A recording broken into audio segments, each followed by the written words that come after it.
करायचा।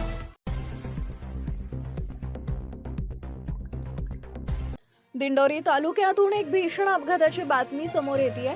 नाशिक पेठ रस्त्यावरील चाचडगाव टोल नाक्याजवळ इर्टिका आणि स्कॉर्पिओ या दोन वाहनांचा समोरासमोर जोरदार अपघात झालाय। या भीषण अपघातात 4 जणांचा दुर्दैवी मृत्यू झाला आहे।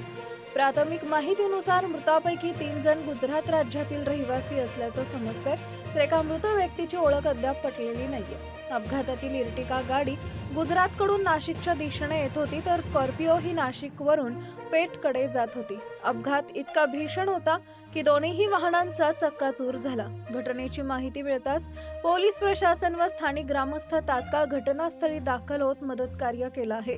मृतदेह ताब्यात घेऊन ओळख पटवण्याचं काम सुरू असून पुढील तपास पोलीस करत आहेत। दरम्यान या अपघातामुळे काही काळ नाशिक पेठ रस्त्यावरील वाहतूक विस्कळीत झाली होती।